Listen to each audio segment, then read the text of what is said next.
Humanianity, a new religious call. Humanianity, religion for us all. Humanity, now we all can see. Humanity, how much better we can be. Hi, I'm Bill Van Fleet, and this is Humanianity Conversation number 73, recorded on August 20th, 2020. It is the ninth recorded conversation with Ben, a somewhat close acquaintance who has developed some interest in the concept of humanianity. We discuss the nature of belief and some of its determinants, how beliefs are acquired and the difficulty sometimes in changing them, and the problem of the effect of exposure to primarily biased viewpoints. We also talked some about the mind body problem and the difficulty of having clear ideas about the nature of consciousness. And finally, we talked about the effect of non optimal child rearing on the development of ethical beliefs, with the tentative decision to talk about that in greater detail next time. Let's see, you had an idea about what we might talk about today? Yeah, I know when we had talked a couple weeks back, we kind of ended with we were talking about the dynamics and different aspects of belief, belief management, and how beliefs are formed and everything. And then I know at the very end, I said the comment that I had quit watching the news because I felt like it was having a adverse mental effect on me. And you said we might jump back Yeah. to that. And then but so yeah, I thought just because there's so much to discuss regarding belief and belief, how beliefs come to be and how they're managed and Hmm. everything like that. I thought that since there's so much to discuss, we could kind of keep going with that. But you might have some other ideas or things you want to discuss as well. No, that would be fine. We might first make sure that we are talking about the same thing when we're talking about belief, All right. and I see that as a very basic kind of concept. Yeah. It is uh, one beginning way of saying it is it's the programming of the brain regarding certain things. And it has to do with uh, the formation of a model in the brain of something about the world. Yeah. And every single thing that we do voluntarily um, is based upon some belief as to what will happen when we do it. Um, and I don't know whether that is clear, whether that seems obvious to you or is something that uh, we need to review a little. Uh, No, no, all that seems pretty clear cut to me. okay, so when we reach for a cup, uh, we have the belief that the hand will go out to the proper place and enclose the cup and lift it and so forth, and everything will go okay. When we turn the steering wheel to the counterclockwise, we have the belief that it will turn the car to the left. We have a belief about where we live. We have beliefs about what exists and what doesn't exist, and so forth. Ethical beliefs about what we should and should not do are a little more complex, but Yeah. Yeah. And but the basically the first same thing. So Yeah, the first aspect you're referring to is what you've explained, I think, a few times in the past in these talks is existential beliefs, your existential beliefs yes, and versus your existential, yeah, versus existential beliefs are beliefs about what exists and how it works, mhm. um, and exists or has existed or might exist in the future, and so forth.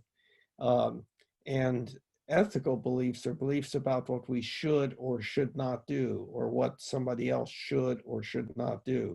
The should, uh, most frequently when it is being used, is referring to an ethical belief, not always, because if we say, according to this map, it should be around the corner, that's not an ethical belief. But at any rate, um, then there's the whole thing about how we develop ethical beliefs, what they are, and so on. But existential beliefs, uh, beliefs about uh, you know anything, including all the way to things of a controversial nature, like belief as to whether there is a God or not, or things like that.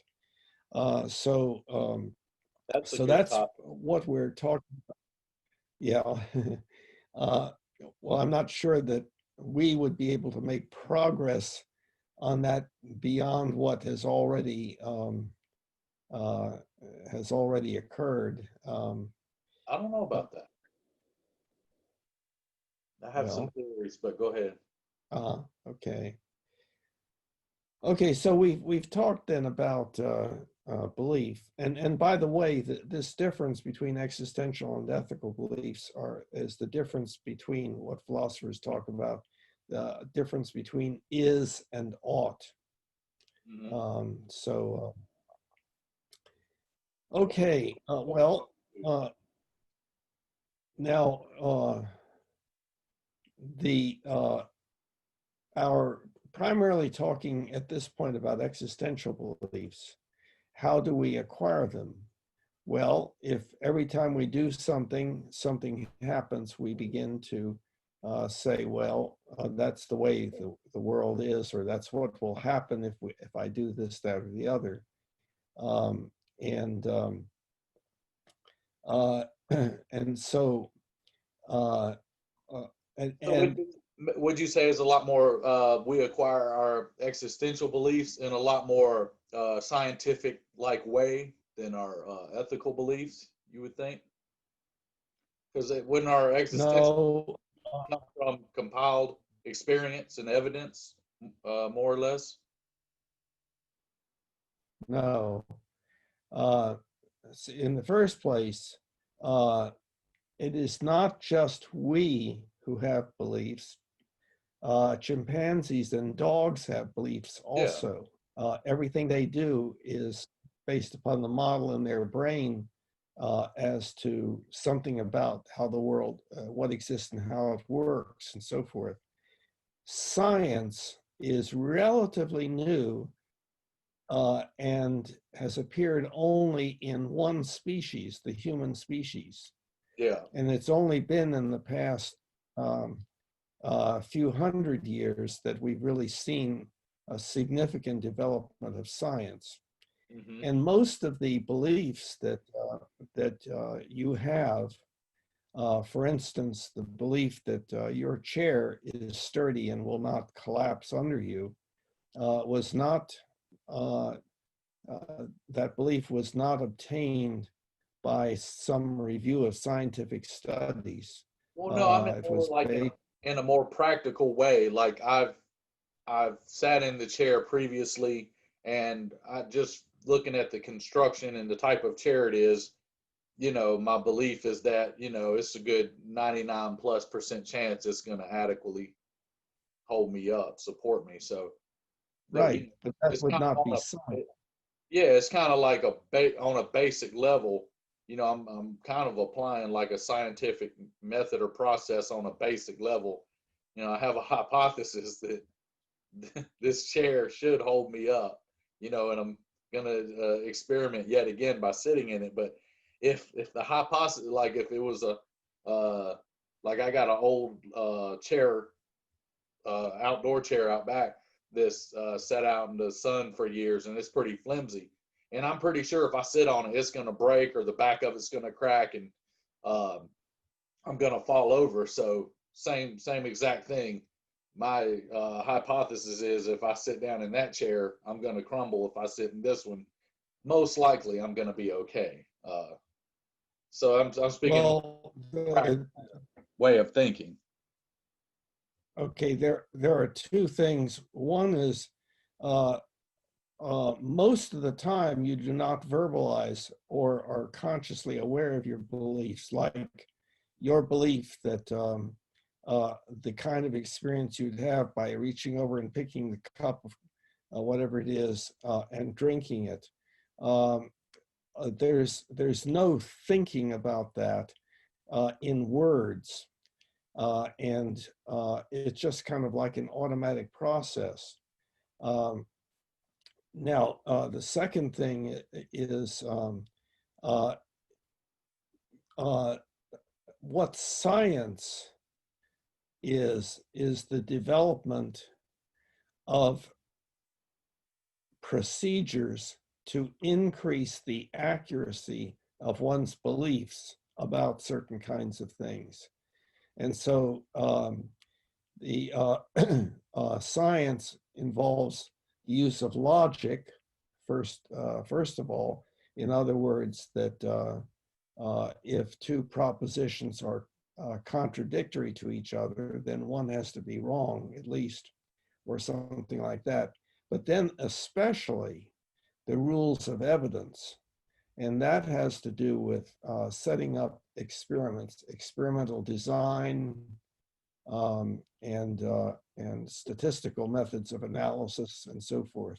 Wouldn't that double slit experiment be kind of an exception to that?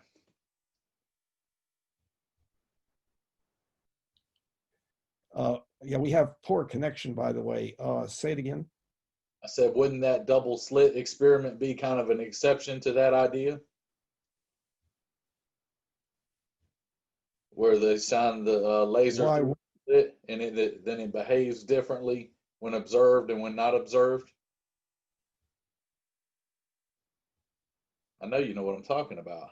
Oh, yeah. Well, yes, I know what you're talking about. The double slit experiment. Yeah, whether whether light consists of particles or waves, and under certain circumstances it behaves as particles, and other circumstances as waves.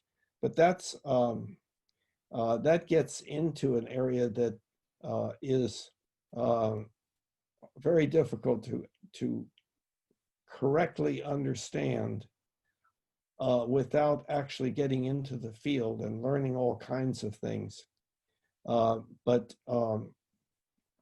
no, they set up experiments. A double slit experiment is one example to test hypothesis and so on. But all that I'm talking about right now is that you were saying sort of that you were using science when you sat down in your chair, or wouldn't sit down in your chair outside. No, that's just normal thinking. Science is something that is a very highly specialized way of doing things that makes use of mathematics and well, yeah, in its advanced state it is, but it didn't start out that way. Well, of course, science is not something that was that exists in a bubble all by itself. No, it is an improvement in our ability to arrive at accurate beliefs. Now, of course, before even getting into science, you could take an individual, say, who has not learned anything about science, and that person may be more or less prone to superstitious beliefs.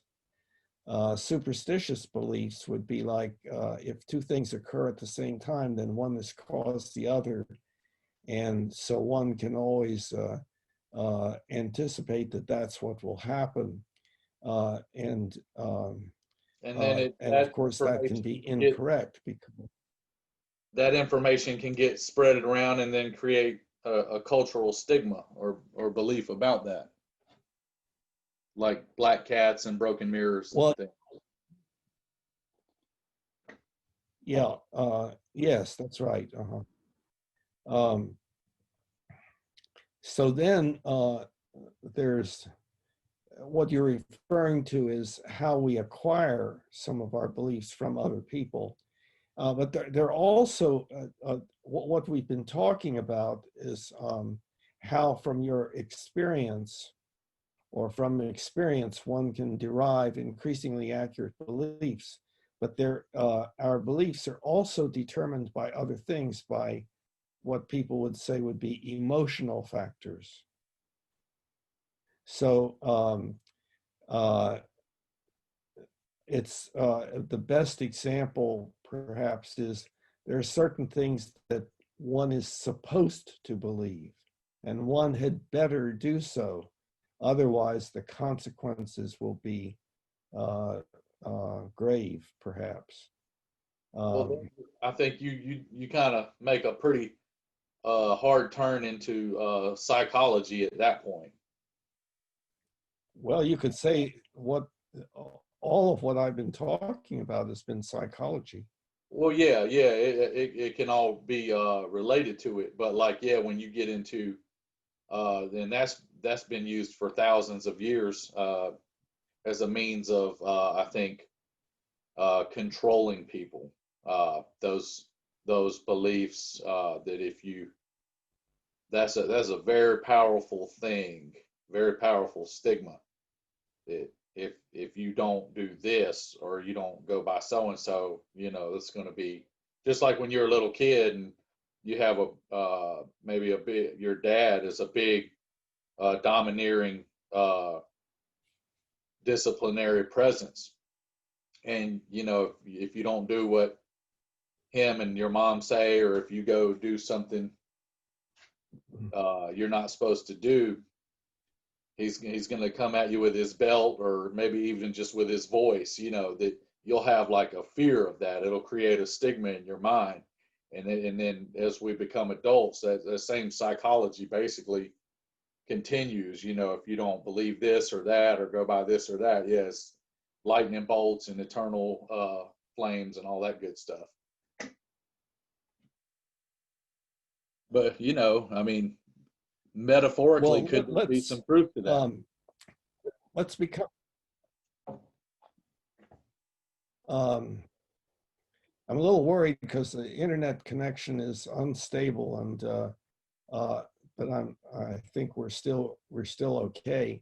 I may have to ask you to repeat some things, and you can tell me if what I'm saying gets cut off in some way. I've heard everything. But anyway, a couple times your words have kind of cracked, like done some weird computer sound, but I've still heard everything you said, I think.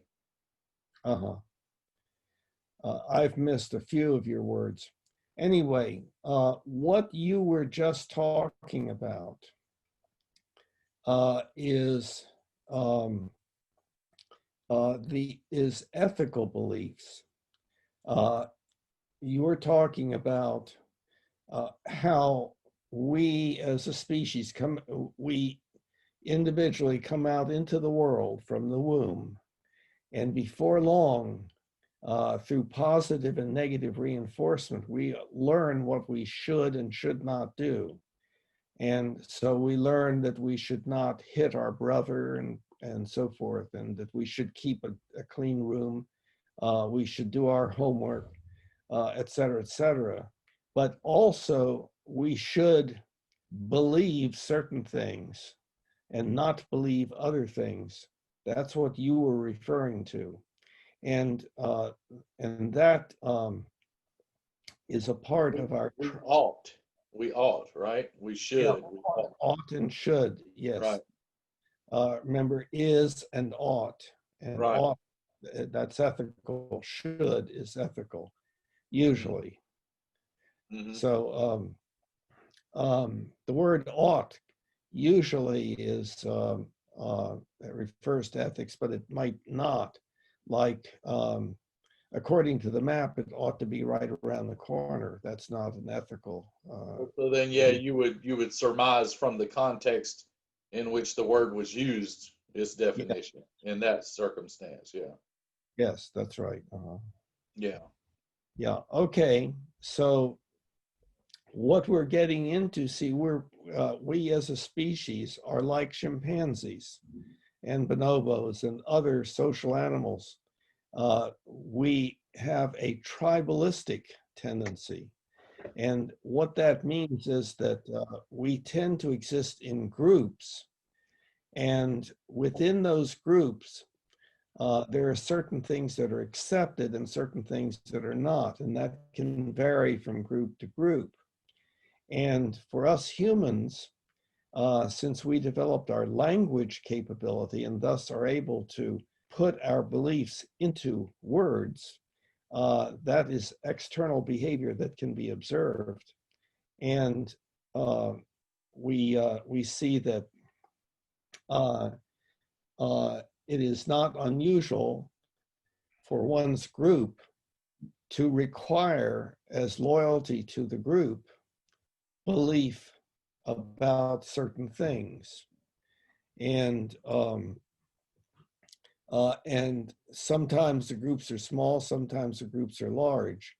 The best example of that currently is the very, very touchy two-question subject of the lynching of Chauvin, the George Floyd thing that everybody is supposed to believe that it was murder or that Chauvin killed Floyd. I don't know about that. I'd say everybody on the more politically what is referred to as the far left and the moderate left, that would be more of the case. But to the more moderate right and far conservative right, I don't necessarily know that that would be the consensus about that. Have you found anybody who did not believe that Chauvin killed Floyd, murdered Floyd? Well, I have not, but like I haven't truthfully talked to a lot of people about it. My social circle is fairly small, so I mean, like maybe that's kind of generally looked at that way because of what you saw on the TV and the video of the event, and you just on a basic level, your common sense on a basic level without having in-depth anatomy of the neck and the throat maybe would lead you to believe, you kind of just, on a basic level, you put two and two together that, okay, he's saying he can't breathe and a knee's on his neck. So right there, you just kind of generally kind of conclude that's what caused it. Not saying 100% that it did, but generally I think is viewed that way. But I don't think every person, I think a few people would maybe share your view or maybe even kind of consider your view that that's the thing. It's kind of like a lot of things that are not really provable. I like I say that the evidence leans a lot stronger toward it. He did asphyxiate from the compression on his neck from Chauvin's knee, but I can't 100% prove that. If I could, this conversation would be over. unless there was some type of delusion or something. Same thing for your viewpoint. If you could definitively prove, your idea that it more than likely didn't cause his death, I think you'd be able to convince a lot more people a lot easier that was the case. Well, I think that I could pretty much. Nothing like at 100% certainty and so forth, but I think that I could. But the problem is that people are not even going to want to discuss it because they know what they are supposed to believe. And if you watch, the news media and all of the political stuff going on and so forth, it is assumed that Floyd was brutally murdered by a bad cop, and it would be dangerous to your employment and maybe even to your life to outwardly claim otherwise. Well, maybe depending where you were at. I think if you were in more rural America, more what's politically red territory, rural America, I don't think it'll cause too much trouble for you.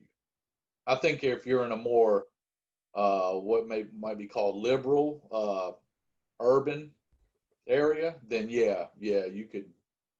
Those things you just mentioned be yeah, of course, of course, the dangers that I'm talking about are variable depending upon what environment. Demographically variable.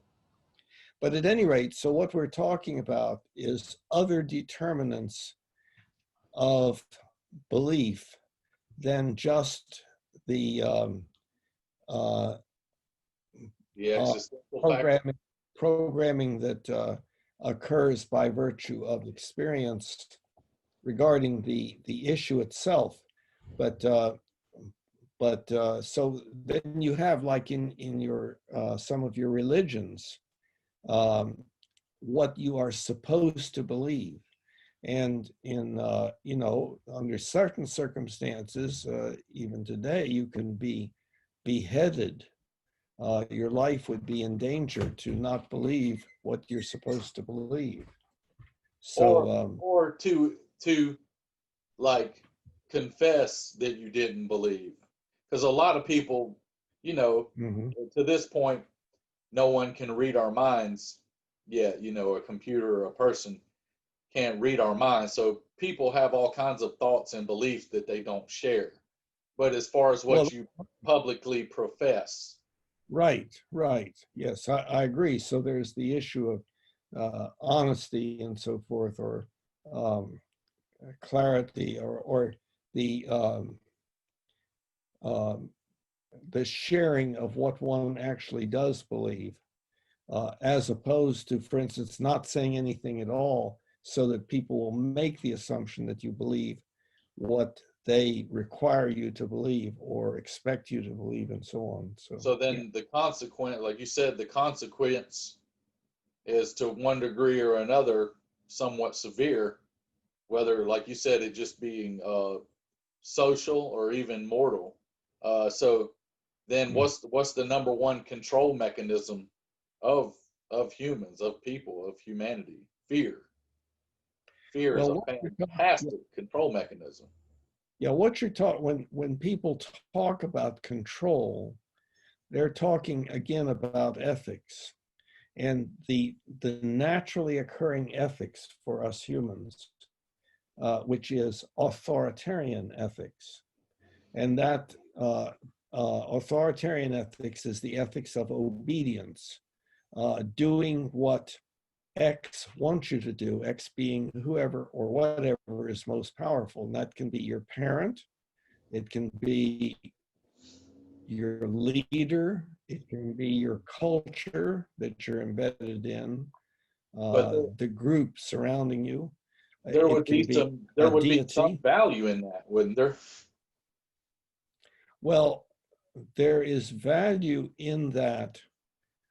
It indeed has promoted survival of the species for group animals. In other words, it is the process that makes for group animals that even though those animals would tend to do all sorts of things, they stop doing some of those things and they do other things more because of the positive and negative reinforcement coming from the people around them. And that's their ethics, and that's authoritarian ethics. And at that point, it starts to rewire their brain, rebuild their brain. And then, but if it curtails negative and destructive behavior, there would be your value. Yeah, well, there are cultures that the problem, like I was saying, yes, this tribalism, this group behavior has promoted survival of the species because it promotes a certain amount of cooperation, predictability among the members of the group, that such that the group as a whole can perform a task because people do what they're supposed to do, or not necessarily people, whatever animal it is. But even though it promotes survival of the species, remember that that has nothing at all to do with quality of life, because suffering promotes the survival of the species just as much as joy. Positive reinforcement, boy, that makes me feel good, exists in animals, but also, oh, wow, I want that to stop. No, I don't want that to happen again, also exists in animals. And so, and both of those things promote then the cooperation that exists in a social animal. Okay, but that the suffering then, see, comes right along with it. So it is an important part of it. I don't know whether you would say it was 50% or what percentage it was, but Yeah, that'd be and, tough to nail down. yeah. Although that does come up as we consider, but this is a really off topic. It comes about in child rearing, the degree to which one uses punishment versus the degree to which one uses reward. And of course, what kind of reward and under what circumstances reward and so on. But some child rearing produces an enormous amount of suffering and bad results. And so there are books being written about that, non-punitive child rearing. But at any rate, With that, you'd have to have a lot of cases, like thousands of cases, and you'd have to have pretty distinctive methods that were used. You wouldn't just be able to tie that to a few cases. It wouldn't give you an accurate measure of which methods work better and don't. Because I would find it very difficult to believe that you could completely eliminate any type of authoritarian ethics and like management of things. I yeah, don't. well, you would have to know what I am specifically referring to, but yes, you would not agree with me. I am in a minority, and the but again, this is a little bit of a deviation off the path that we were on. So Well, we're no, but talking it's about, still relevant. It's still relevant, or we wouldn't be oh yeah, talking about it. yeah, Yeah. yeah, I know. But what we're talking about is authoritarian ethics. Yes, works, but it is associated with or leads to a tremendous amount of pain, suffering, disability, and early death. We are struggling to see who is X, who is the most powerful. We're all always doing that. So at all levels, in one-to-one relationships, well, who's going to be boss? And in international relationships, who is going to win the war? And who is most powerful? Who has the biggest weapons and the most money and so forth? Um, so and war causes a lot of pain, suffering, disability, and early death, and so does one-to-one relationship breakdown. People really suffer psychologically and physiologically, But and parent-child relationships, employer-employee relationships can break down because of this factor. I would say a great deal of But those problems, though, come from unfair and irrational people. well, we are as a species unfair and irrational. What we have done, the idea of fairness. Well, I may not be.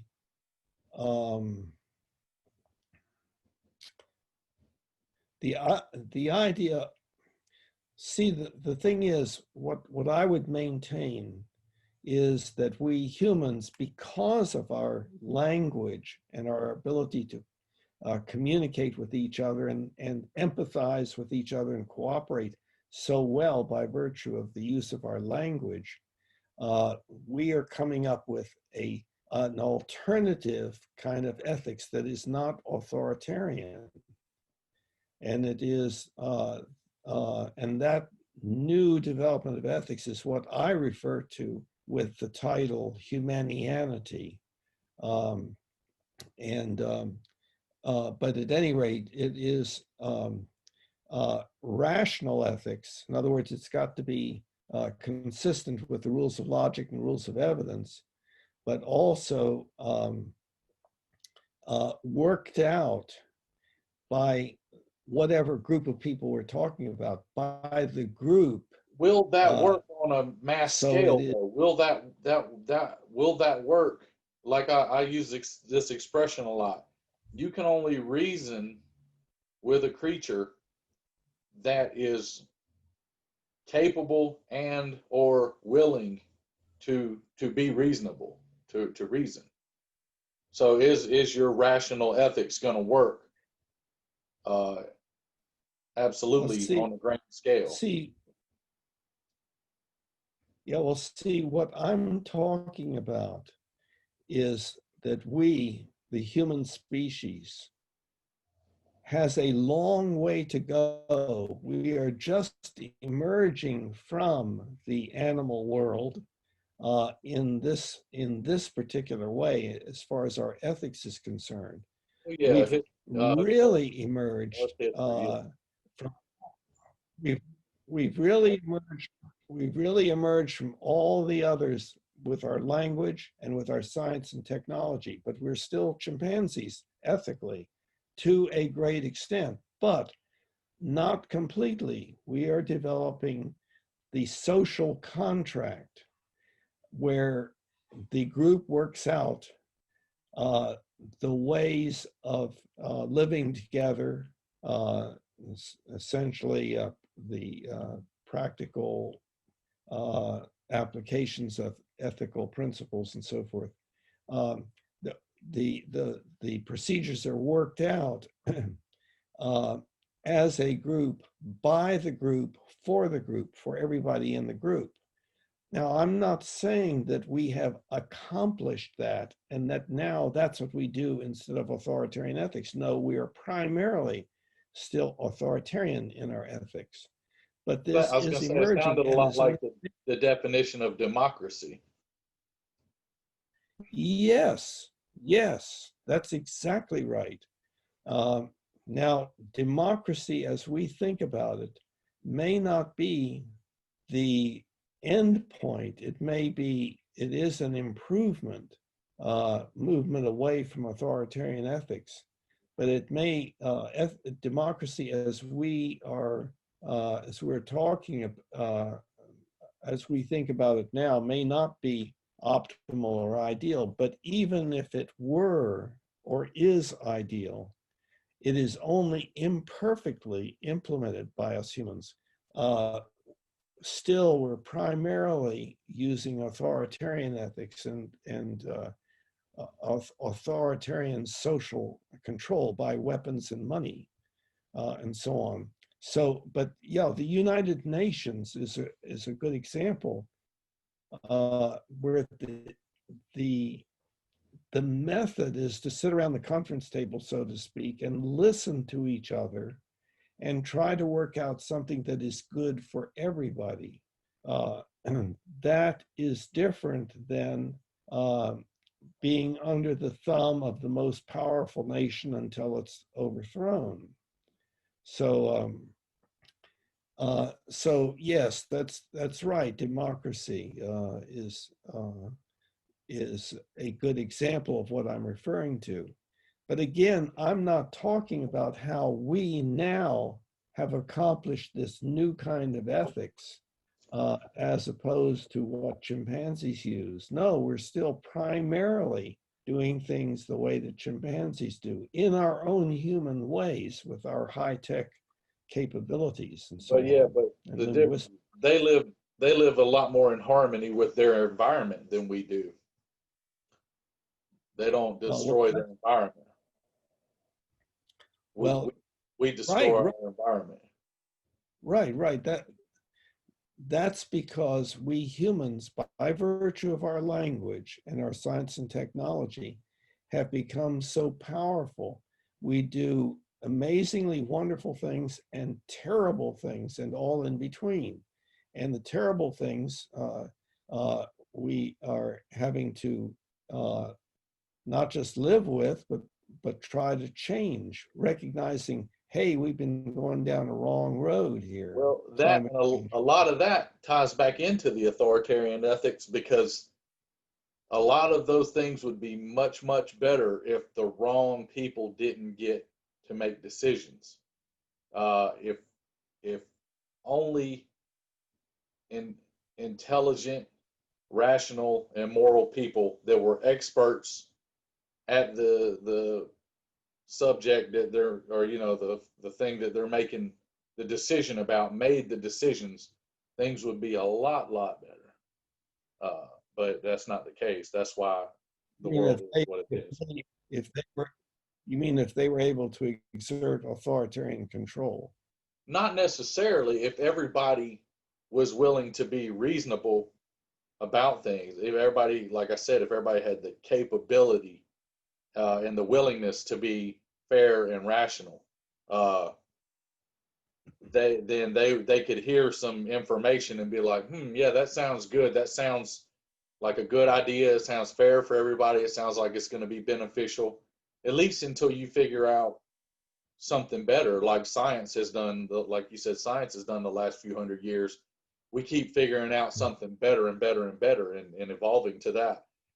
So it would be a similar case, but uh, that's the big part of our problem. But I mean, you, you know, you got to define what the authority is. Like what to me, I mean, my authority is, I guess, I want my authority, I guess, is mostly my conscience and my ability to be logical and rationalize things. That would be my authority. If I do something that is, not very thoughtful or, not very smart, or if I do something that inadvertently, I don't never mean to cause harm, but if I do something that inadvertently cause harm, I feel bad about it. So that would be my, I guess, authority. That would be like kind of what controls me, what reels me in. but it's not necessarily a wizard on a cloud, or I'm not worried about my local congressman coming and chopping off my head or anything like that. So, I mean, wouldn't that still, by definition, be some type of authoritarian ethics? Well, there's a linguistic problem that sneaks in. Uh, uh, we use the word authoritarian and we use the word authority, and they basically mean two different things, but because they sound the same, they can be talked about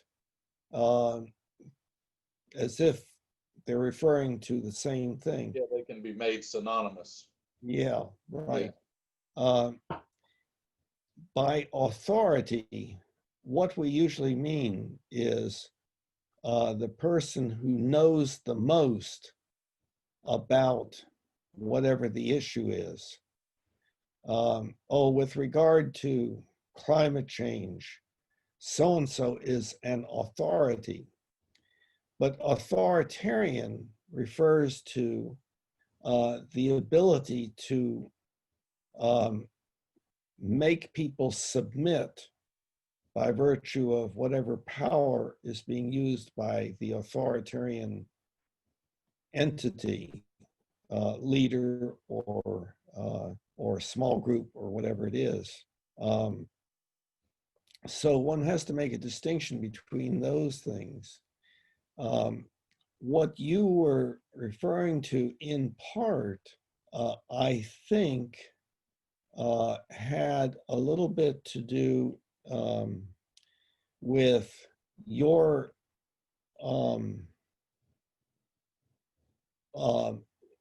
conceptualization that you have a conscience. And what that conscience is all of those internalized tendencies to positively and negatively reinforce what you do. Do meaning anything, even what you think or what you feel or whatever. In Right. other words, Or I have a built-in transistor, like, and that's my Wi-Fi signal from the universe, or the good spirit, or something like that. a built-in what? I didn't get what Maybe I word have you like used. a built-in receiver, or like a router, and I'm Mhm. receiving that signal from the universe, or the good spirit, or whatever you want to call it. Well, yes, you could conceptualize it that way, but I think that if you were being studied by a A materialist. a scientist in the area of behavioral science, they would say that your feeling right now of, oh, I shouldn't do such and such, is the outcome of your whole life experience where you've had positive and negative reinforcement in that particular area. And my brain's wired itself to Yeah, adhere to that. yeah. So, well, it is an example. People have, I know you have dogs. Some people train their dogs.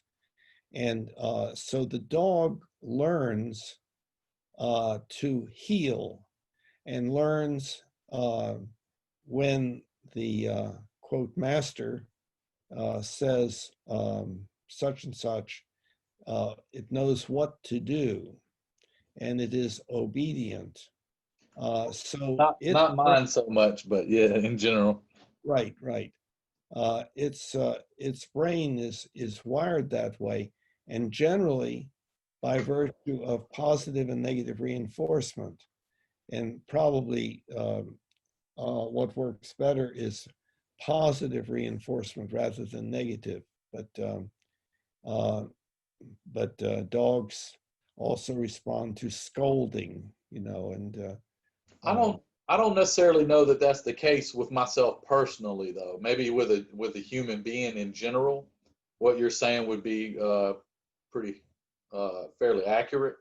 But like with me, I don't necessarily know that my thoughts and viewpoints have brought about that much reward, social reward whatsoever. If anything, possibly more social ridicule and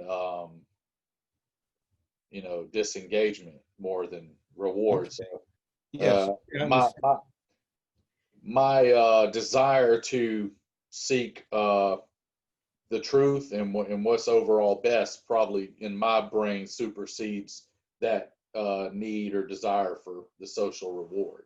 Just me individually, but I Yeah, might be fairly unique in that way. I don't think you are. I think that that is true of many, many people, but I think you are right that that is something that does vary from person to Oh person. yeah, of Uh, course. so what you're talking about is uh, deviation from group norms or expectations.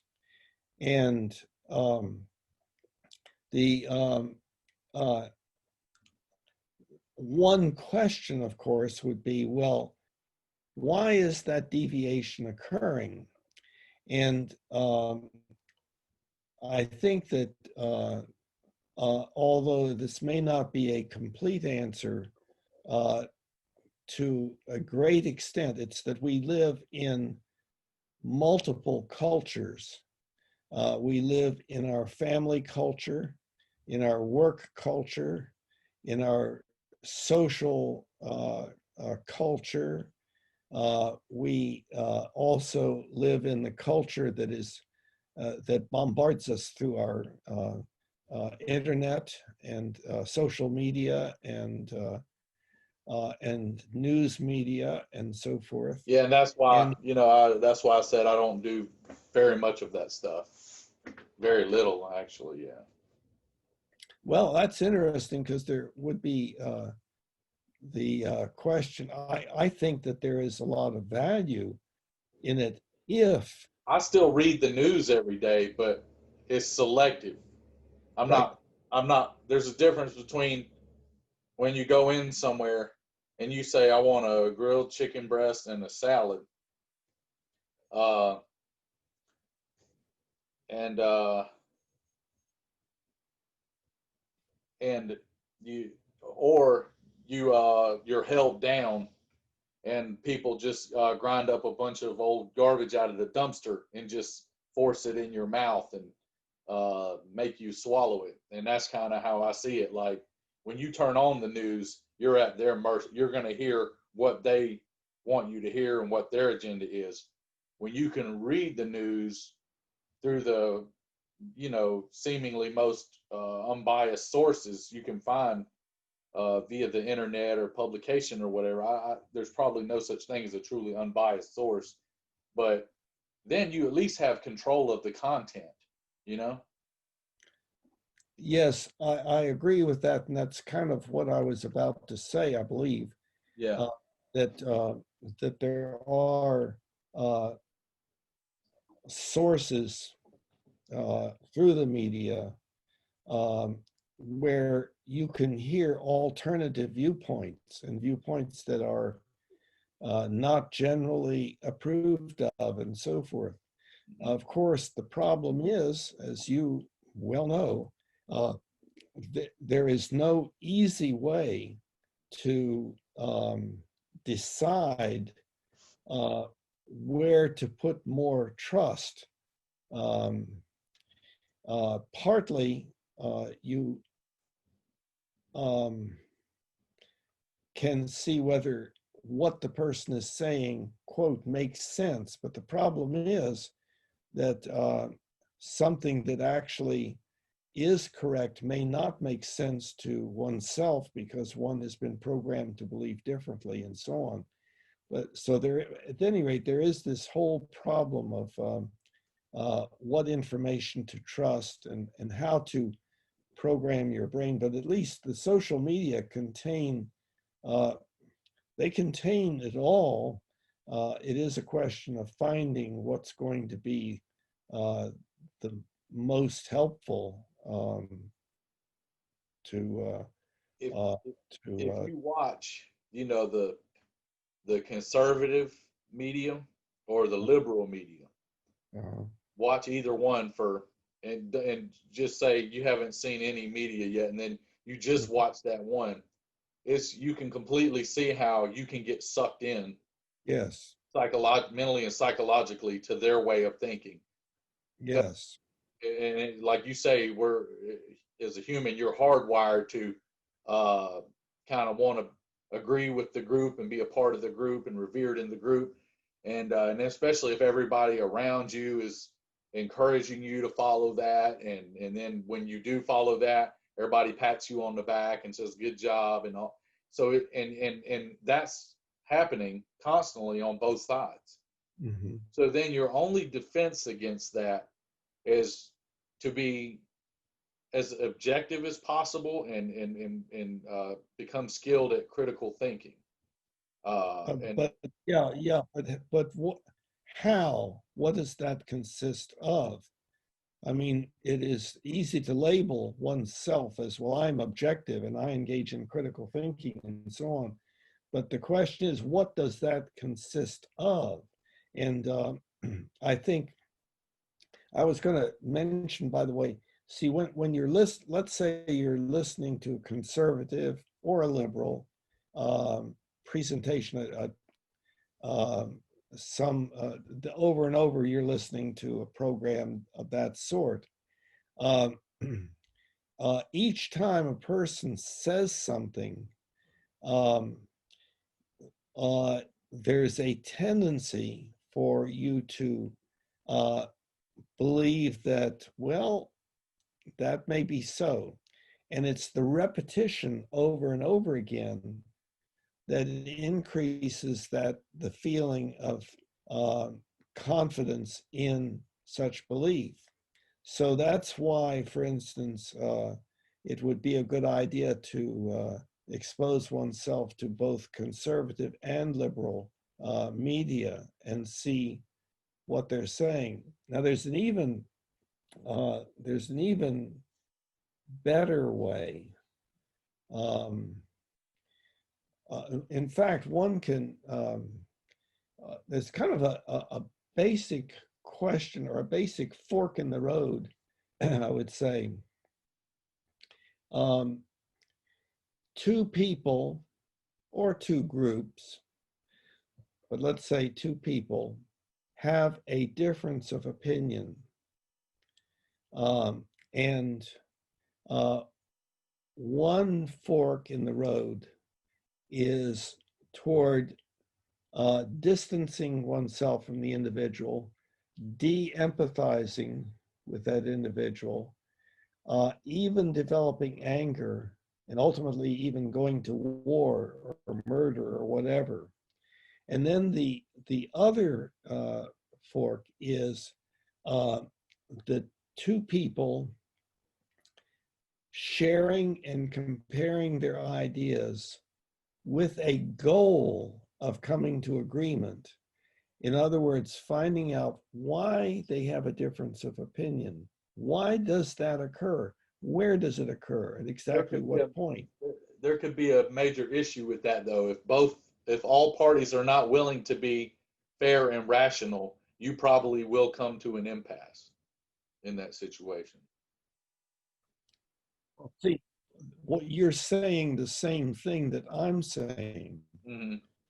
See, in other words, there are two possibilities, Okay. but the one that is the more natural is the road to the left, leading to abandonment and war and so forth. But this one to the right is very seldom used. Very seldom used. I don't People, necessarily know if people disagree that they have to go to war. That might be like an extreme. That might Yes. be like saying if someone lets their dog poop in my yard, I'm going to go shoot them. You know, of course I wouldn't do that. So that's kind of like an extreme, maybe like overreactive perspective, maybe. No, I was not saying, I hope I didn't come across as No, saying yeah, that, or you just said it can lead to war and things like that. You know, I think, no, but war can be, um, you know, a raised eyebrow. It can be a ridicule. It can be laughing at an individual. Or it can be talking about that person behind his or her back, and so on. But the whole idea is that's a path that, yeah, leads first. There's no violence, no anger or anything, but there's difference of opinion. But then going down that path, no, one doesn't have to go all the way to genocide or all the way to murder, but it is the path that is essentially distancing, detaching, and saying that either I'm right or you're right, and I know I'm right, so therefore you are wrong, and both people saying that, or both countries saying that. But that whole path that can be gone down to a little bit or a lot or all the way, but that is, has it ever been country against country? Has it ever really been that? Or is it one government's got a problem with another, a small group of powerful people in one country have a issue with a small group of powerful people in another country, and then they send all their poor and less privileged people to kill each other over it? Hasn't that generally been what's happened historically and with that? well, I don't know. I would say that usually when a country goes to war, the people in the country uh, believe in the war. And But that can, of course, uh, um, there can be exceptions, and there are things like, for instance, the peace movements wanting to back out of I conflict was with. gonna say not necessarily. Yeah, a lot of people have protested wars, especially more so in modern history, the more Well, modern wars. well, that's what I'm saying. Yes, that's another issue. We are moving away from war. That is true. Yes, I agree. But what we're talking about is this fork in the road. Hmm. And the alternative is to say, oh, we have a difference of opinion. Then we need to discuss this for Hmm. however long it takes, given appropriate time management. Well, Um, maybe also given the no, criticalness of the matter itself. wait, I uh, that's what I was referring to also. Okay. Um, okay, I'll back up. Yes, let's make reference to that. Assuming that it makes a difference as to what the difference of opinion is about, Hmm. makes a difference with quality of life.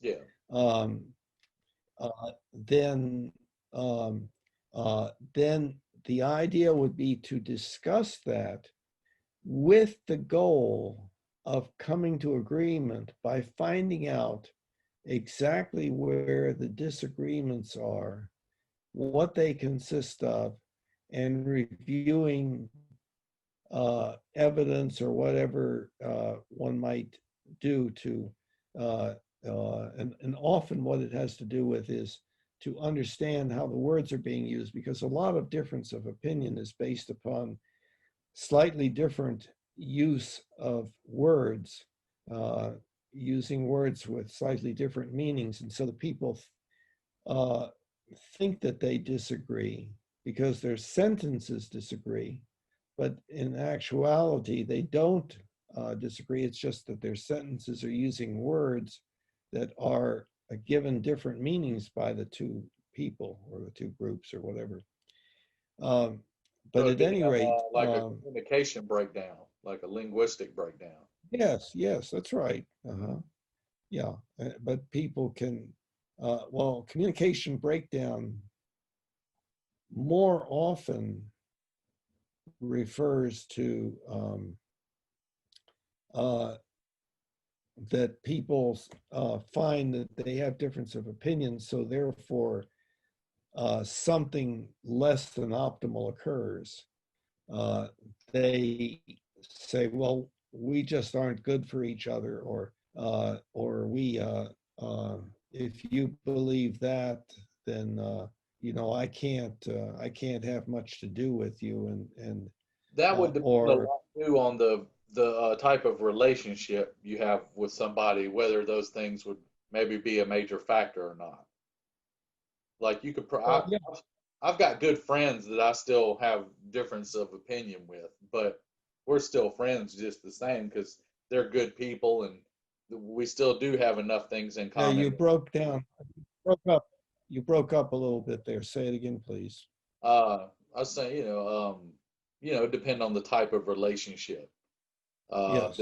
how much that would affect it. Because like I was saying, I got good friends that differ in opinion from me, but they're still good people. They're Hmm. still good quality human beings. So because and we'll still discuss things, and at some point, agree that we view things differently. But you know, if we had to work on something together, we were working on a project together where our beliefs had to be almost exactly the same in order for us to move forward with the project, then that would be a different dynamic. It'd be a different type of relationship, as well as maybe like a romantic partnership, maybe because it's such a more intimate and close and involved relationship.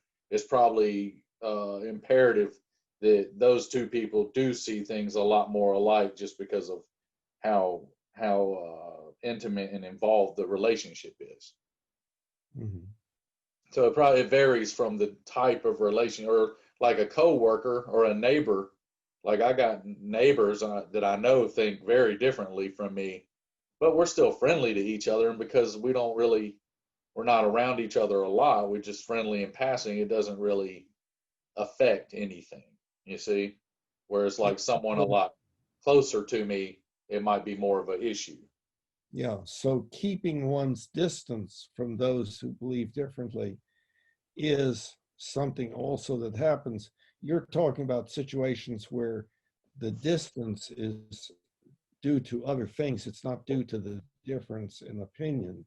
Or yeah, the But distance and the dynamic too. The distance and the dynamic of the relationship. What type of relationship it is, and then yeah, yeah, maybe how involved of a relationship it is. uh-huh. Those would be factors I would think in that. Yeah. In other words, uh, given two people, let's say, uh, we could talk about small and large groups and so forth, but just say two people, they have, quote, a relationship, which means that they they do some things that make life better for them uh, by virtue of their doing those things together. And then there may be other things that if they try to do them together, they run into a problem and even anger and hostile behavior and so forth. Um, but uh, but a relationship, uh, relationships may vary with regard to how much positive reinforcement there is in that relationship. In other words, bringing those people together. So two people can be companions and do some things together and so forth, or two people can have a lot of interaction that is highly pleasurable or positively reinforcing. And so that relationship can, quote, mean a lot, as opposed to it not meaning so much. Yes, that's right. I would say, I agree. Yeah. Yeah. So yeah, that, as far as people agreeing on their beliefs, you'd have those variables on the, and then maybe people would be, you hear about all the time where people get married or link up with a certain group, and they actually change their viewpoints, or change, they'll change their political affiliation, or they'll change their religion, or they might just change their views. And the question that needs to be asked is, did you change it to just fit in, or be accepted and be revered, and accepted by the group, and appease to your tribalistic nature? Or did they truly give you some information that, like, you felt like was intelligent and benevolent, and truly, made you and your life better, and will make the world better? That's the question objectively and critically need to ask yourself. Yeah. Yeah. So, but so. Well, let me ask you this. Do you have any impression as to some issue about which you and I have a different opinion? Well, I mean, I think a few talks back, we pretty much came to an impasse about the whole George Floyd thing. Whether Chauvin was truly guilty of homicide or not. But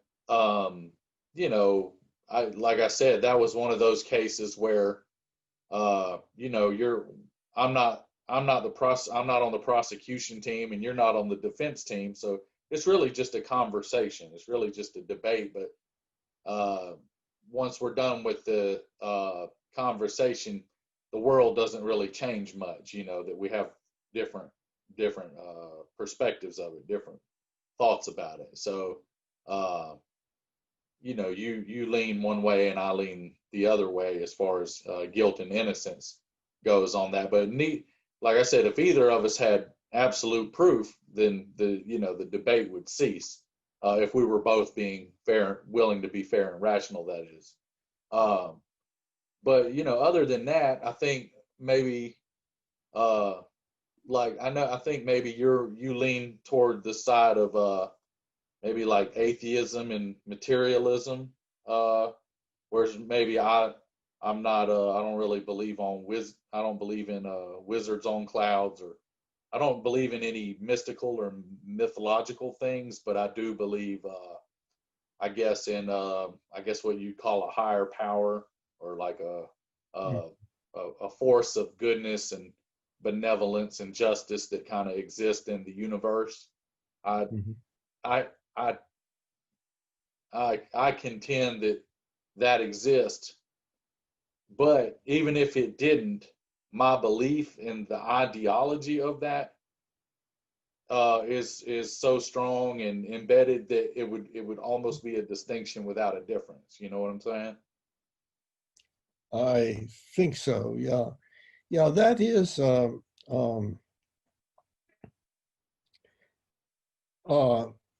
very, very frequent issue for us humans, that the question of well, it's such a complex area that it's hard to put it into simple words. Like spirituality would be one. Um, Because that's kind of a troublesome term in itself, isn't it? oh yes, yes. Because Um, that's insinuating, that's implying that there is indeed a spirit. uh, Not in everyone's mind, as far as I can tell, but only by virtue of it not having been thought through. I think that what it's referring to is the whole problem of consciousness. We claim and believe that there is such a thing as consciousness, even though it has never been observed. And we have different names for it, like the mind or the spirit or the Yeah. soul. And of I, course, I read those. about it almost every day. Uh-huh. I read about that more than anything lately. Is that right? Yeah, I send you some of the articles sometimes. I think Uh, I know you've probably gotten a couple. well, are you? I don't recall whether you have read my book on the mind-body problem Yeah, I listen to the audio book. all the way through. Yeah, Uh-huh. yeah, but at some point I might listen to it again because I know a while back we had discussed. I found a few things that either were kind of inconsistencies or maybe problematic vernacular or and I think it was chapters 4, 5, 9, and 12. Uh, and I'll have to go back and listen to them, but I could just listen to because it's been like a year ago now. It's been a while back since I listened to it, but I still recall it pretty well. But and I mean, I'm very familiar. That term and that ideology comes up a lot when I'm reading about consciousness. The mind body problem. That's a regularly spoken and written term and discussed. The actual existence of the mind and the concept of the mind. The consciousness. And is it a product of the brain? Materialists say it's nothing more than a product of the brain's awareness of itself and its surroundings. Whereas, like, I guess people maybe on a more metaphysical or if you want to call it spiritual, I don't know if I'm using that term completely correctly, but they, maybe view it as something that exists, something that's separate from the brain, but links into the brain and exists within the brain or within us, but then also possibly exists outside of us, and elsewhere. And Yeah. that's the great debate. I think I recall that you were indeed reading the book, but you were reading it over a very long period of time. And my strong belief is that a person to understand that book would have to read it consistently and reread chapters and reread paragraphs and so forth. And that otherwise, what happens is some of the words just are fitted in with what a person already believes and so on. My writing of the book led me to no longer think normally. and uh, and so I think that the book is not, it really has to be studied and read more than once and so on, and not over a long period of time. But uh, but I am interested if there is anything that you or anybody else finds in the book that seems either ambiguous or incorrect. I would really want to know about it. Yeah. So just in case you do get around to it again, then that would be something I would really appreciate. I'll check it out here soon. I tried to go on the website and contribute to the board where you can put up an idea or a belief. And but I tried to do it on my phone, and I had a lot of difficulty Yeah, there. yeah. So Hard on the phone. will I need to? I probably need to do it on my laptop. Yes. The Okay, belief, yeah. My phone. I tried to do it after our last talk, and had my phone wasn't able to format it and I pull it see. up correctly for Yeah. whatever reason. And I'm not sure that there's any way for me to correct that. But at Yes, any rate, uh, um, I can just go on my laptop sometime. I just, with your phone does everything now. I don't get on my laptop hardly at all anymore because yeah. it's an older laptop anyway, and my phone I got now is brand new, so it does everything but brush your teeth for you. And there's Yeah. probably a toothbrush app I don't know about. Yeah. Right. Yeah, well, that's yeah, and the website, in case people don't know, is humanianity.com, but and it's the belief manual, That's right. uh, and it really has not so far taken off. We've got a number of people who have participated, but by constructing their own belief manuals, their own basic ethical philosophy, and but as far as communicating in the forum and working on items together and so forth, that hasn't been happening yet. Yeah. And it may never happen, but at least that's. I don't think there's anything else that is like it on the internet. I mean, you have places like the social media that where people are expressing all sorts of opinions, and they Oh can boy, say woo, like talk and so about a forth. mess. But Like Twitter and Facebook. I've never been on Twitter ever. Years and years ago, I was on Facebook, and even from what I can remember back then, and now just from what I hear that's on there, uh, it seems to be more uh, problematic than beneficial, from what I can tell.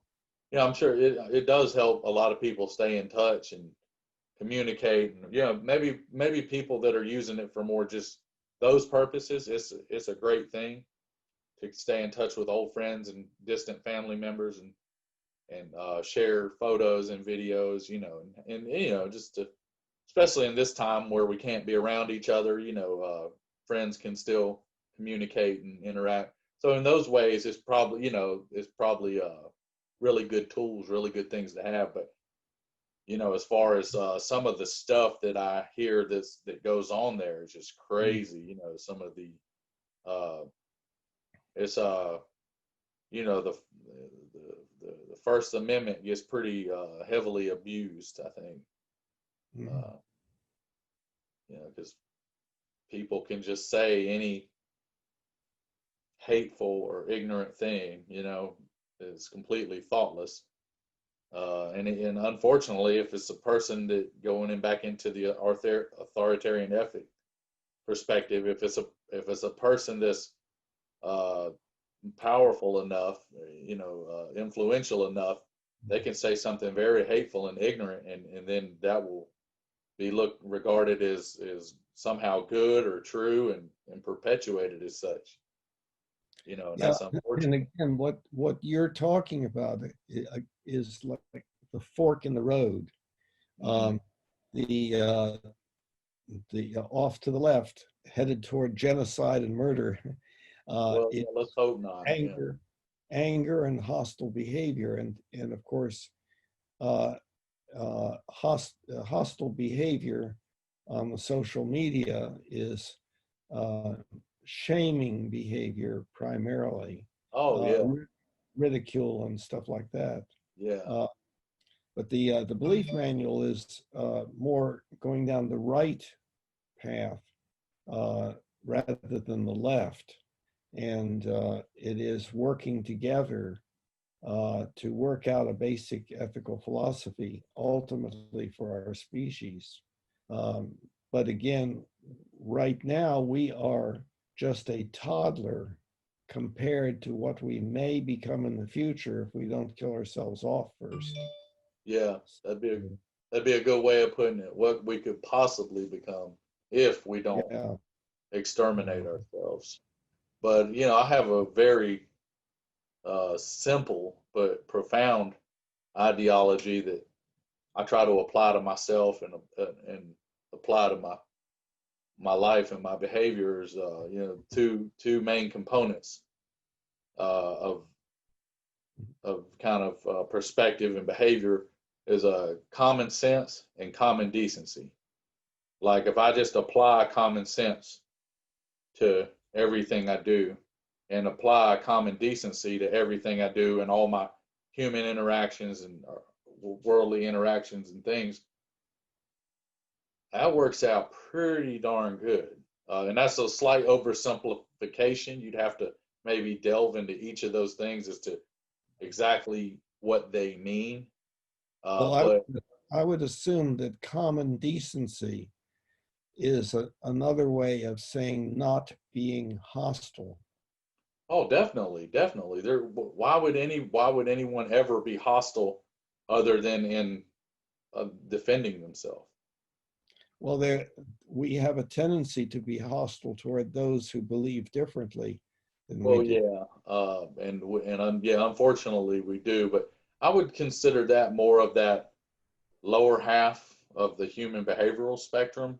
I think people who are more, uh, I guess, think more intelligently and more enlightened and more peaceful, uh, like mental programming and more peaceful thought process. Like just because someone disagrees with me, I in no way want to harm them or attack them.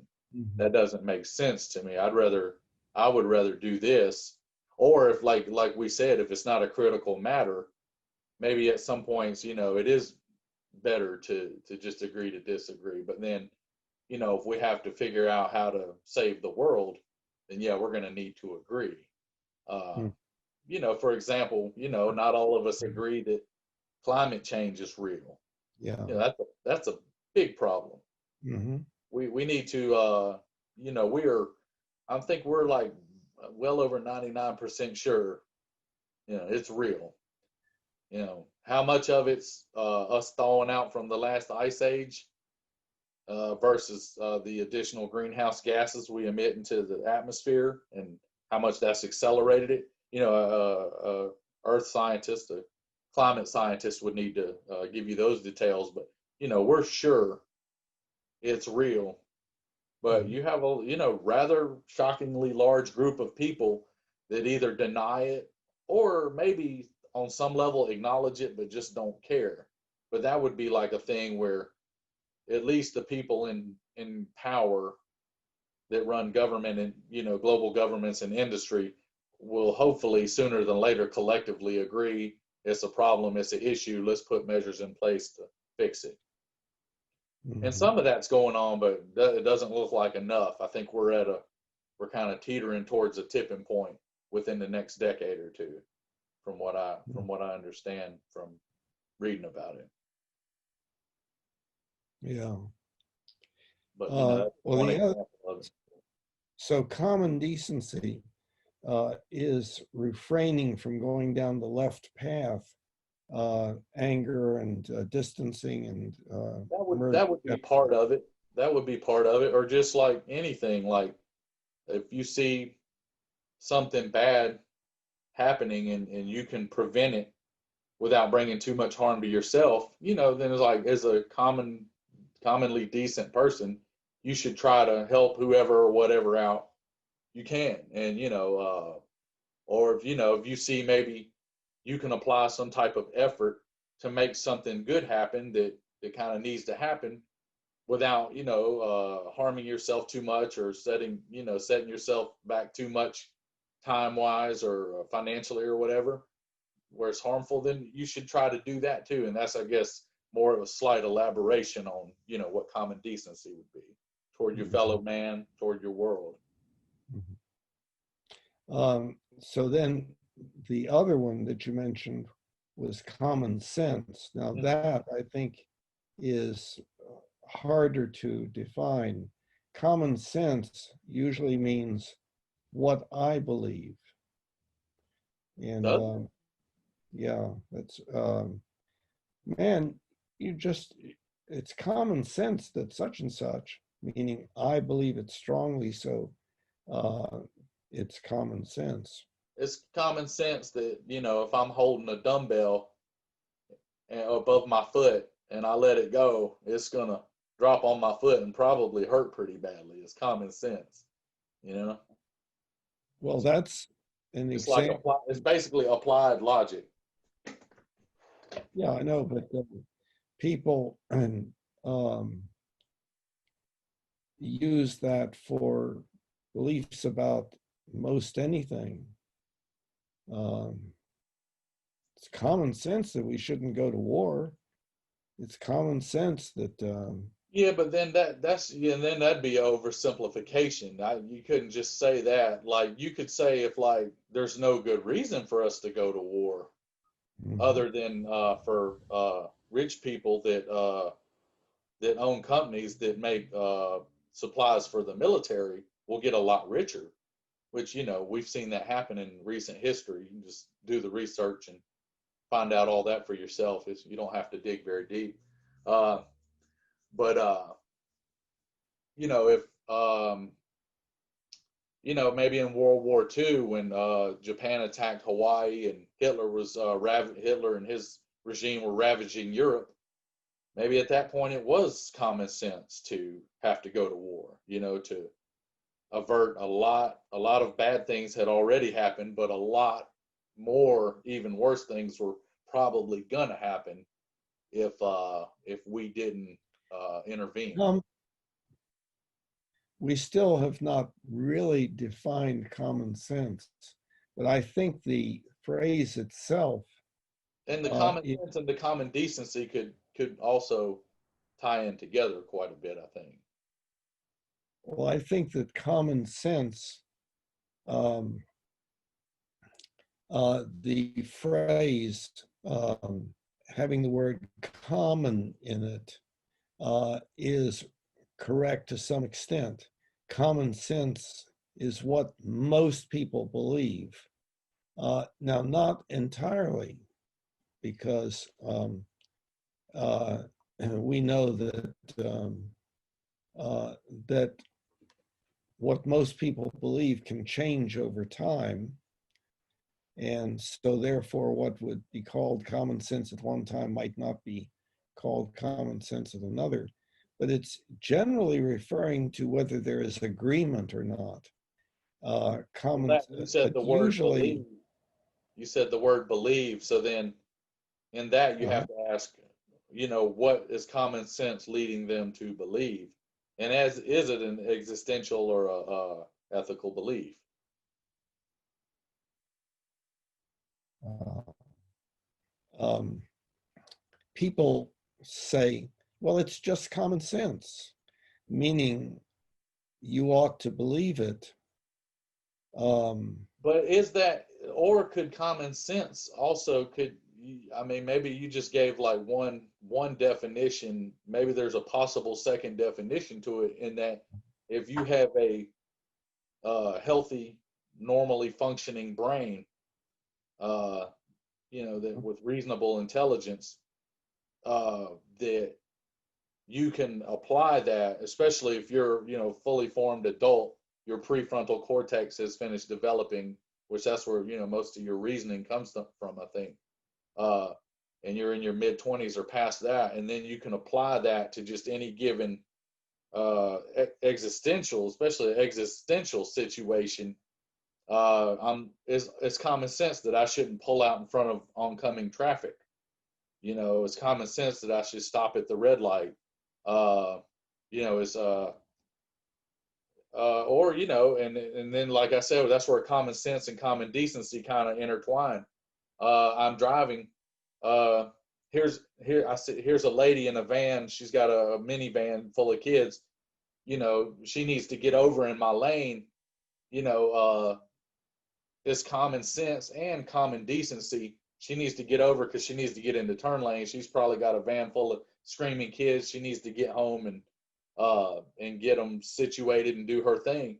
So it's common sense and common decency that I, apply my brake a little bit, create a little space, and then kind of give her a wave. Hey, get on in there, go, get on in there safely, go do what you need to do. And that's why I said that's where the common sense and common decency kind of intertwine and interrelate to one another. So I think, a lot of it could just be, like I said, a healthy functioning brain, just looking at things. And that's why I think the like objectivism and critical thinking are such fantastic and powerful tools, and just I just been getting a lot more into it lately, and it's just helping me so much handle different situations and deal with things, and it's actually like making me a better person too, because I'm objective and critical about myself, and I maybe, I don't know if everybody's willing to do that, but it helps you a lot if you are. Yeah, I think there is significant variability among people as to their willingness to question themselves, question their beliefs, even though those beliefs are held strongly, even though there's a lot of confidence in them. And it's related, I think, also to this whole thing that is so important, namely what happens when two people notice that they have difference of opinion. The fork in the road occurs at that point, and very, very few people go down the right side, namely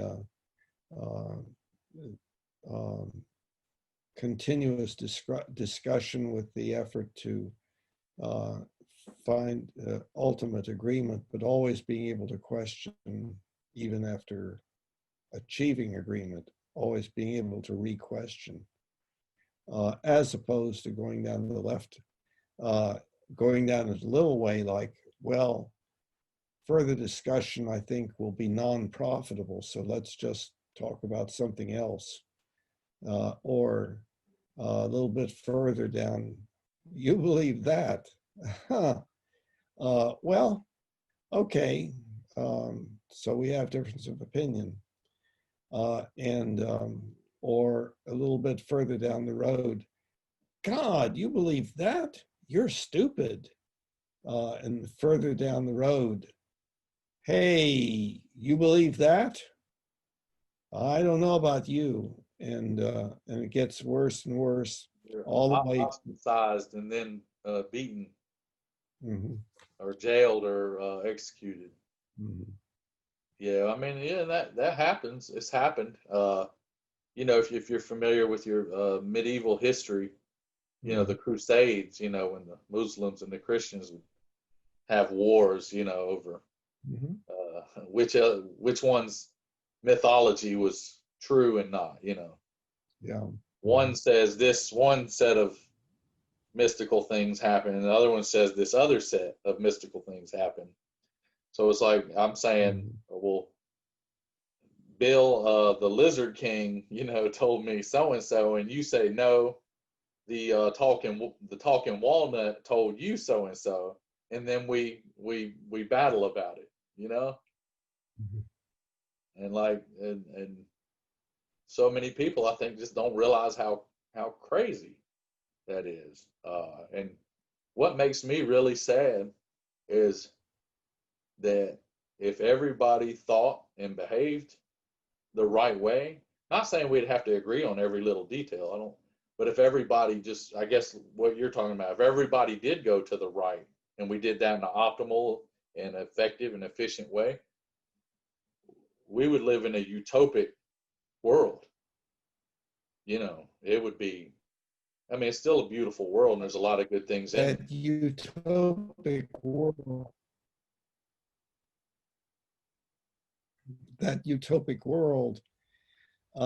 that you're referring to is what I'm referring to when I talk about that we are just a toddler compared to how we could become in the future. Oh and see that. if we keep working at it. Mhm. And it's something that I don't think we will ever achieve 100%, but it's a Yeah, goal to work for, yeah. because we're all going to be imperfect. We're always going to be slipping up. We're always going to be making mistakes and so forth. To err is human. But Yeah. but we could do so much better than the way we do now. Well, one of the examples I use for that is in the history of, just in modern history, just in American history, from the history of America to present. In today's money, we've spent well over $100 trillion killing each other. With all the wars, World War One, Two, Vietnam, Korea, the other smaller wars, the Civil War, all the resources in today's money would be in excess of $100 trillion. That's slightly more than our economy is worth. I think our economy is worth just under $100 trillion, our United States economy. And we've spent that just on death and destruction. And then sometimes, like I said, in World War II specifically, we were in a lot of cases, protecting what was good from what was bad. So it was, I guess, necessary evil, you might want to say, or just necessary to. But theoretically, if no a really good way to, if shitty people didn't exist, if everybody just thought rationally and fairly, let's sit down and talk this out in a rational and fair and moral way, talk things out, come up with something. If we were solution based and only behaved in positive ways, if you took that same $100 trillion we've spent destroying one another and destroying our planet and put it into science and technology and education and infrastructure, and public services, we would live in, it would be almost paradise. And it is completely, theoretically, is completely possible. It's not probable, and like you said, even in the near future or fairly distant future, it's not probable, but theoretically it is completely possible that, but I think no matter how high tech we get, our high tech enables us to do things, but it doesn't pick for us what we should and should not do. And as long as we are more chimp-like and more engaged in struggles for dominance and being hostile to each other and doing the things that just come naturally, that most people do not question, then the more powerful we get, the more dangerous we get. So, and I always say, science tells us how to make nuclear power plants and nuclear bombs. Mm-hmm. But we have to figure out which of those we should do, and if either. And so our science and technology is our way of having highly accurate existential beliefs about the way things work and what's likely to happen or not happen and so on. But it's our ethical beliefs about what we should and should not do with our capabilities that is so important. And an area that does always bother me some is that there is one societal function that is for the purpose of working on our ethical beliefs. And it's not science, it's religion. The problem is that our religions have out-of-date existential beliefs in them, and that tend to keep us from being able to do the other work as well as we might. But people don't look at, they, people define religion as belief in God or something of that sort. And science is not belief in black holes. Science is the activity, the function of which is to achieve as accurate existential beliefs as possible. Well, religion is that societal entity that is for the purpose, the function of working together as to how to live as good a life as possible, how to be a good person, how we should treat ourselves, each other, and the environment. And well, and there is a lot of good things in it about that, or the one I grew up. Yeah, well, yeah, sure, sure. But in our Western culture, in our Western culture, there is a pretty strong growing anti-religion movement. So people are dividing up, and they either are hunkering down in the religions or are keeping their distance and even ridiculing the religions because of some of the existential beliefs that exist in them that are not consistent with modern science. By anti-religion, you mean people that rebuke or reject any type of religion whatsoever? Yeah, I'm talking about how people will say, I'm not religious, I'm spiritual. Yeah, I've heard a few people say that. Yeah, they are trying to be against religion. And I think generally when people have said that, and then I discuss it more with them, just people who are, some people are a lot more willing to discuss things than others, without becoming upset, or like you were talking about a while ago. Is they, people generally, in my experience, saying they believe in something, like they believe in something beyond us just being a bunch of evolved monkeys and running around. They believe in some type of maybe higher power or force or deity, whatever you want to categorize it as, but they don't necessarily apply, conflate it with a religion or apply it to a religion. It's just more of like they believe this, and I'm kind of in that same boat, but maybe not all the way. But seems to me that a lot of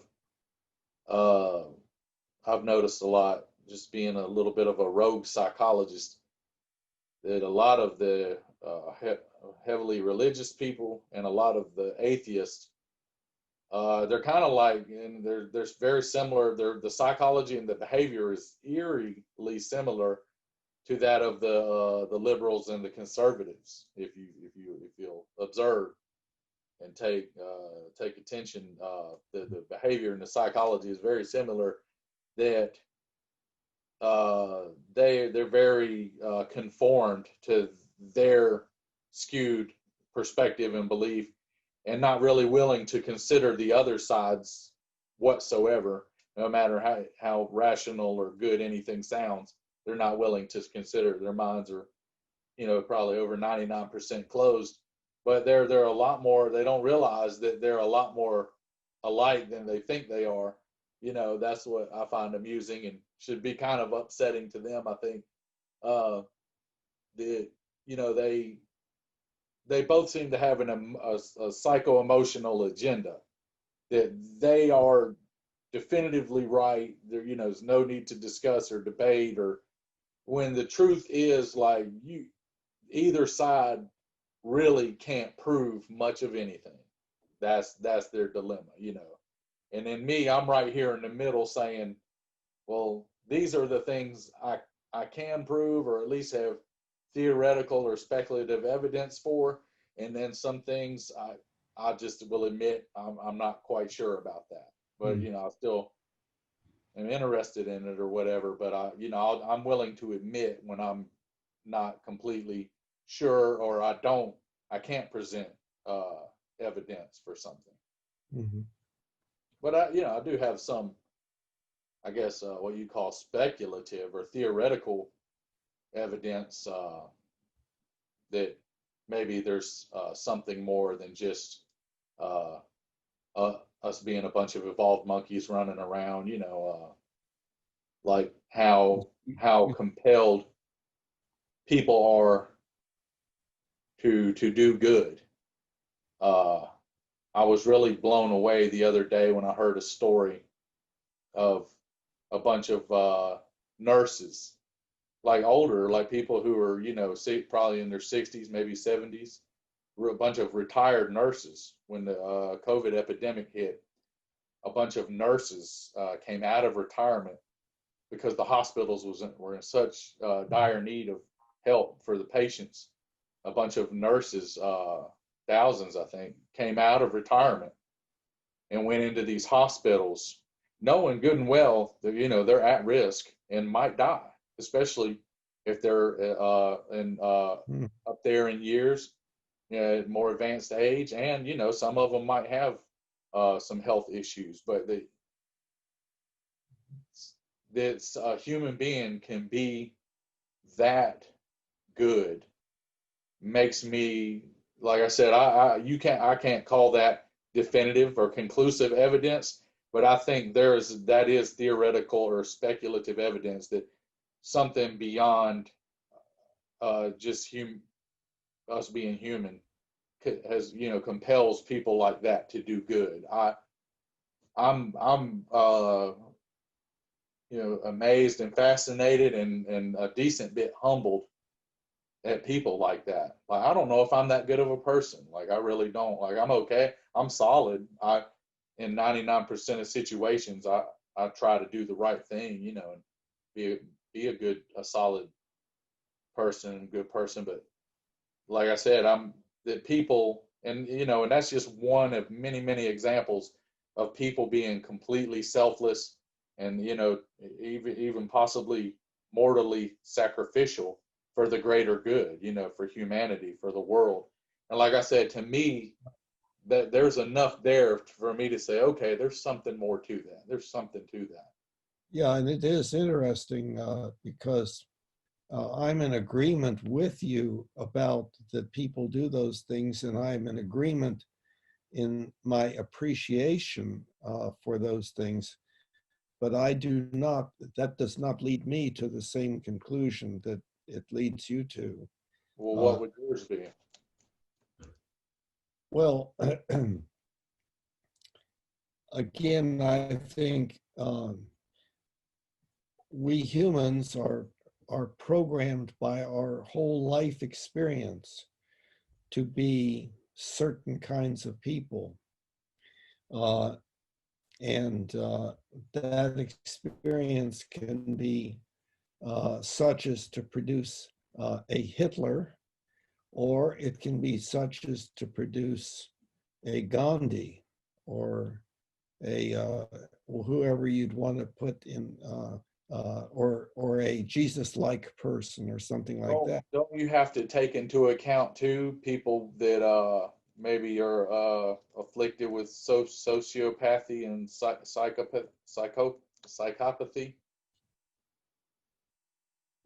Because wouldn't you? Well, that's just putting a label on what I'm talking about. I know, but like maybe not every bad person is a psychopath, but psychopathic. Now there can be different reasons. There can be different reasons.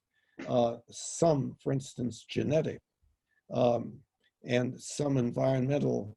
And those environmental reasons can be such that can be such that they are very hard to pin down, like a period of maternal deprivation or some kind, shortly after birth and so on. And so, and then there's the whole area of our child rearing, which is so not optimal. Rearing a child, taking a newborn and making that newborn into a successful, well-adjusted, happy, productive individual is probably one of the most technically difficult tasks there is. And yet we have no training program for it, no certification for it. Not anything formal, yeah. And so, so we see all sorts of behavior that is methods of child rearing that vary from that which produces relatively good results to that which produces horrible results, even death. Yeah. So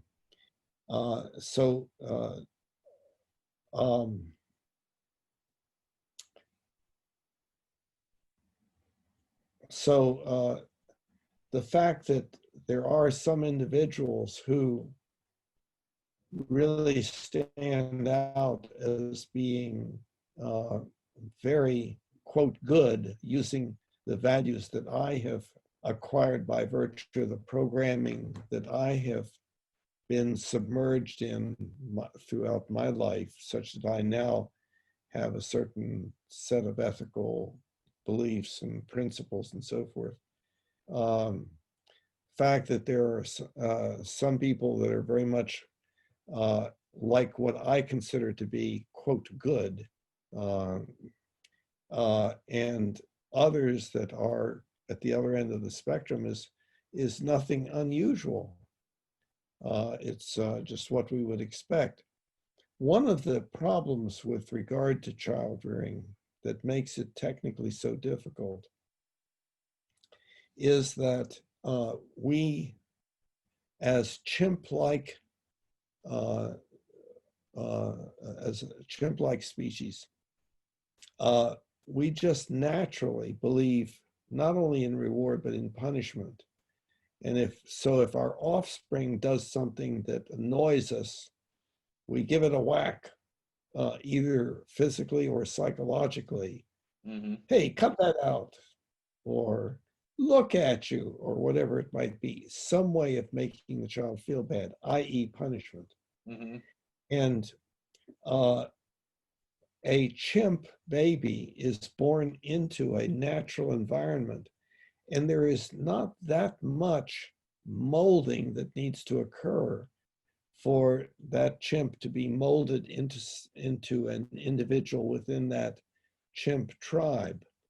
Yeah. But our human environment that we have constructed around ourselves is so drastically unnatural and complex that it means that we are much more likely, at a much greater frequency, to punish our children, to mold them, to fit in, and to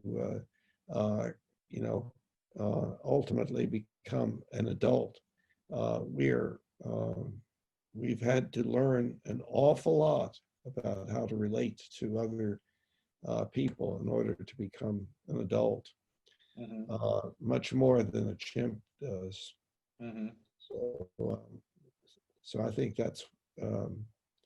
But chimpanzees would be for their existence and what their kind of life goals are.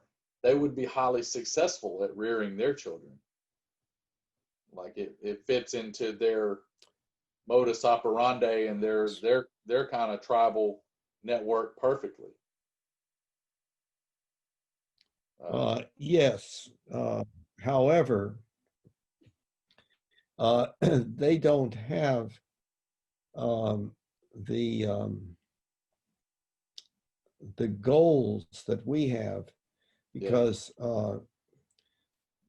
within a chimpanzee tribe, for instance, uh, there's a lot that is done that is painful to one another, and that varies. Different species, like bonobos, have much less of the painful stuff, and apparently make use of sexual stimulation as a major part of their life and so forth. So there's a lot of positivity and relatively less negativity. So that can vary between species, but also between tribes. And um, but yes, it's a lot simpler to be a chimpanzee than it is to be a human. You I know, I agree. just thought I Do was you watching think? it. What was it? Oh Oh, no, that's okay. Go ahead. Go ahead. oh well, I was just gonna say, and you can finish whatever. I was watching a show the other day, uh, where it showed like it said yeah, where the chimpanzees naturally live out in the forest. It said, you know, you think you're smarter than a chimp, but if you go drop a human or a group of humans off in the same forest, they'll probably die. They probably won't make it Yeah. unless they're survival experts, which not many of us are. But if they're not Yeah. highly skilled naturalists or survival experts, they're probably going to die. But the chimpanzees will thrive in that environment. You know, that's their optimal environment. Right. But they've Well, and evolved to it's the that. environment that they're Yeah, well, and they're used yeah. to it. But they Talking will about probably taking still do adult better in our humans that environment. have been, Yeah. well, I don't know that they would. It's an I interesting mean, you know, question. you Um, know, well, especially if they could find stuff to eat and our environment, places to kind of hunker down and well, no, well, see, our environment includes us, and yeah. we have this tendency to be empathetic with other animals. Oh, Um, I do very so, much. Yeah, more than normal, so, I think. yeah, so we would try to make it easy for the chimpanzee. We would, Yeah, maybe they would have more help from us than we would help from them. We would um, have from them in their environment. That's true. Like you ever see the like the cities in like India and parts of Asia where it's just like a city or a town, and you just got monkeys running around, you know, right in a metropolis, you know, and there'll be markets out there, and maybe the vendor will hand them a piece of fruit or vegetable or whatever, you know, that kind of thing. mhm. Yeah, but you know, with the child rearing thing, do you think it's possible to completely abandon any type of authoritarianism? Is that not gonna come into play or be necessary at some point? I'd Well, agree you could do it in a more optimal way to where it's needed a lot less, but could you completely eliminate it? I don't know. this is a very complex subject, uh, and it's hard to give a simple answer Yeah. to question because, I mean, there are various things like, for instance, there's no way that we can just next year start a different kind of child rearing and so forth. You know that in the first book um, that's on the internet under the philosophy section, where the mind body problem book is, there is a chapter in that first book on rational ethical child rearing, Yeah. and it tries to outline some general kinds of things to Yeah, I read it, but it's been years ago, but I still yeah. remember uh I guess the part I remembered most was like the levels, the four levels, you know, like punishment, Yeah. reward, and teaching, and modeling for identification. And Uh-huh. I guess, Mhm. psychologically and psychiatrically, that part probably made the like resonated the most and made the most sense, Uh-huh. made the most common sense. Yeah. How each one would, be more effective than the one Uh-huh. beneath it. So yeah, I mean, I understood just from a human behavior perspective, that idea. But yeah, as far as Mhm. uh, the whole part of the book that goes into that, I don't recall it word for word specifically, but yeah, I remember reading it years ago when I read Yeah.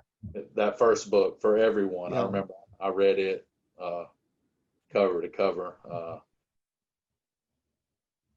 see. But Mhm. yeah, but it's been a long time. But yeah, maybe, Actually, in the process. huh? I'm in the process of reviewing. I'm in the process of reviewing those books. I want to see if there's a way I can publish them for free. I don't want to make any money off of them, but I want to bring them up to date because, of course, they were written long ago, and but they are available on the website, and so I'm doing a lot of work in that area. Um, but at any rate, well, we've gone over 2 hours, and uh, I wonder if we were to start a new topic, that would maybe take another 2 hours or something. Yeah, Uh, maybe we ought to reserve that for our next Skyping session. And maybe so. I can't. do you have? Go ahead. I think there's a little delay on the thing Well, there. I was wondering if. Oh, of course. Right now Yeah, it's yeah, breaking up on us. We even wore yeah. the internet out. I think so. So we Yeah, that yeah, ran. I But agree. do you have any idea of what we might pursue in the future? Don't have to have an idea. Just Well, we could go, like you said, it takes a lot wondering. more time to delve into the child rearing thing. We could go into that, and you could elaborate a good bit more on some of your ideas and concepts of that. And if I had any thoughts, I think you have a lot more knowledge in that area about the psychology and the psychiatry of it than myself. Mine would be a lot more practical and just what I've experienced and observed. So I could offer up anything from that little bit of knowledge, but uh, we could go into that and then just maybe whatever else that uh, Mhm. tickles our fancy at the time, I guess. Okay.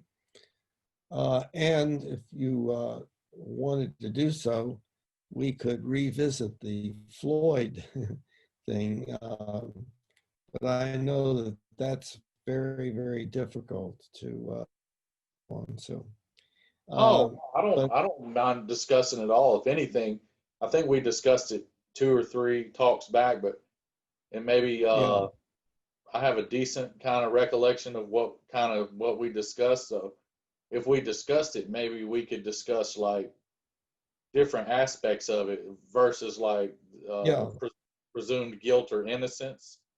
We could look more at uh-huh, what the different parties' behavior was that led up to it.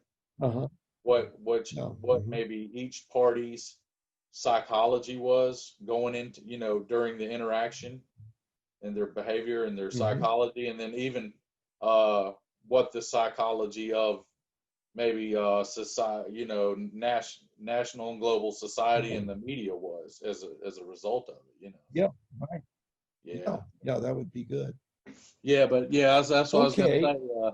If I go too much longer and get dehydrated and low blood sugar, I might not be of much use to you other than sitting here and drooling.